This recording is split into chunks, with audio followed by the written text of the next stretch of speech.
प्रिय विद्यार्थियों, आज हम हिंदी पुस्तक का जो पद्य भाग है उसमें जो दूसरा पाठ है पतंग, उसे पढ़ेंगे। ये जो पाठ है वो कवि आलोक धनवा द्वारा लिखा गया है और समझने की बात ये है बेटा, ये प्रतीकात्मक पाठ है। प्रतीकात्मक का मतलब ये होता है कि प्रतीक दिया जाए, यानी कोई चिन्ह बताया जाए और उसके द्वारा कोई विशेष बात कवि कहना चाहता है। जैसे यहाँ पे पाठ का नाम तो पतंग है, लेकिन आप समझिए कि पाठ का नाम जो पतंग है, क्या 12वीं कक्षा के विद्यार्थियों को पतंग के बारे में बताएगा कवि? नहीं। इसका मतलब है कि जरूर वो कुछ विशेष हमें बताना चाहता है। तो यहां तक हम समझ चुके, पाठ का नाम पतंग है और कवि का नाम आलोक धनवा है। इस पाठ को पढ़ने से पहले एक बात समझना और जरूरी है। वो बात क्या है? बिंब, कि बिंब क्या होते हैं। और ये परीक्षा के लिए भी आपके लिए महत्वपूर्ण है, परीक्षा में भी। बिंब क्या होते हैं? देखो, आप आंखें बंद करो, मैं कोई शब्द बोलूंगा, मैं जैसे ही बोलूंगा आपके आंखों में, बंद आंखों में भी उसका चित्र बन जाएगा। जैसे मान लो आपने आंखें बंद की, मैंने बोला इंद्रधनुष, तो आपकी आंखों में चित्र बन गया। मैंने बोला साइकिल, तो आपके दिमाग में साइकिल का चित्र बन जाएगा। मैंने बोला हेलीकॉप्टर, आपके दिमाग में हेलीकॉप्टर का चिन्ह बन जाएगा। मैंने बोला सरस्वती माता, तो सरस्वती माता का चित्र बन जाएगा। ऐसे तो जब कवि कोई बात कहे या लिखे और उसको पढ़कर हमारे मन मस्तिष्क में कोई चित्र बने, उसको हम बोलते हैं बिंब। पहली बात। अब यहां पर दो तरह के बिंबों का प्रयोग किया गया है। एक होता है दृश्य, एक होता है श्रव्य। दृश्य का मतलब आंखें बंद करने के बाद भी जो दिखाई दे, चित्र बने हमारे दिमाग में, वो दृश्य बिंब होता है, जो मैंने अभी समझाया आपको। एक होता है श्रव्य बिंब, शब्दों के द्वारा ध्वनि निकाल देना। जैसे जादू, कवि लिख रहे हैं जादूगर आया और उसने डम डम डम डम डम डम डम डम डमरू बजाना शुरू किया। तो डम डम डम डम ये शब्द ना, ये हमको लिखे हुए हैं, उनमें से आवाज नहीं निकल रही, लेकिन हमको बता रहे हैं कि वो आवाज कैसी होती है, डम डम। ये हो गया श्रव्य बिंब। अब हम पाठ में चलते हैं। देखो पाठ में क्या है, मूल उद्देश्य पाठ का क्या है, प्राण पंक्ति क्या है, वो मैं आपको बताऊंगा। उसके बाद में हम आगे के बिंदु पे चर्चा करेंगे। पतंग एक हल्की चीज होती है, वो उड़ती है आकाश में और आनंद देती है, सीधी बात। पतंग यहां पर बच्चों की भावना, उनकी कोमलता, उनके मनोभाव, उनकी चंचलता का प्रतीक है। पतंग चंचल होती है, बच्चे चंचल होते हैं।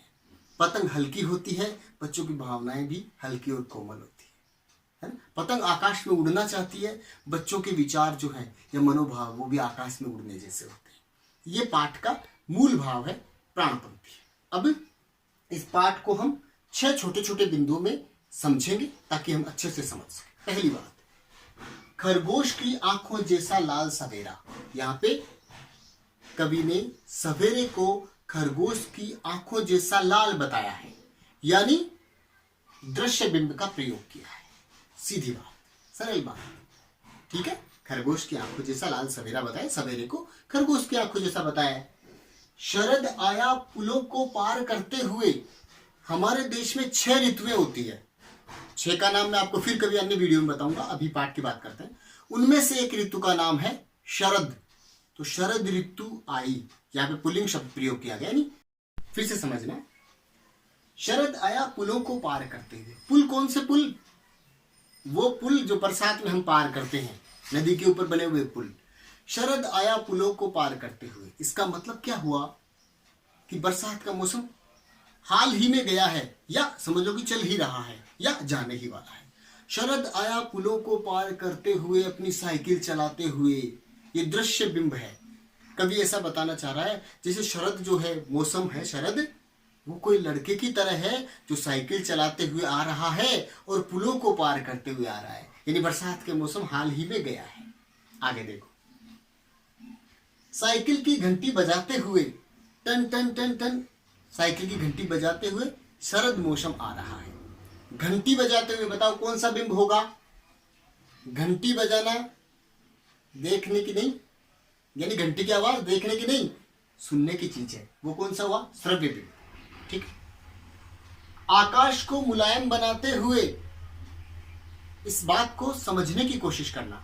आकाश को मुलायम बनाते हुए, आकाश को मुलायम बच्चे कैसे बनाएंगे, ये इस पंक्ति का भावार्थ समझना है।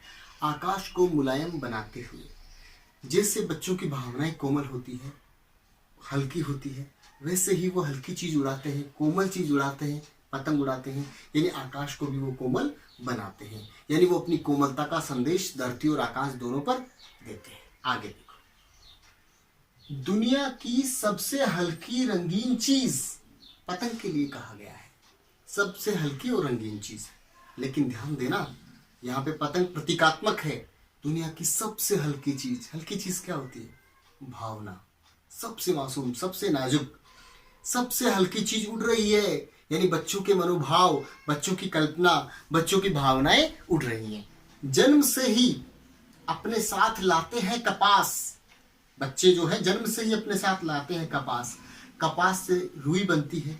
रुई क्या होती है? कोमल होती है, यानी कोमलता, नाजुकपन, ये जन्म से ही बच्चे साथ में लेके आते हैं। खुद भी निश्चल होते हैं, दूसरों को भी निश्चलता का संदेश देते हैं। जैसे हम चाहे किसी भी जाति धर्म के हो, हम किसी भी बच्चे के साथ भोजन कर सकते हैं, लेकिन जब हम बड़े होते हैं तो हमारी बहुत सी चीजें अलग प्रकार की आ जाती हैं। और अंतिम पंक्ति जो है उसकी कविता की, वो है कि पृथ्वी घूमते हुए आना चाहती है बच्चों के पास। बच्चन अर्थ में तो बच्चे दौड़ रहे हैं और पृथ्वी पास आ रही है, मतलब किसी चीज की तरफ हम दौड़ते हैं तो पास आती है, तो पृथ्वी पास आ रही है। लेकिन वास्तव में इसका मतलब क्या है, ये समझने की बात है। बच्चों के प्रयास से, बच्चों की कोमलता की वजह से पृथ्वी के लोगों की जो भावनाएं हैं वो एक हो सकती है। पृथ्वी एक होना चाह रही है, ये है इसका मतलब। धन्यवाद।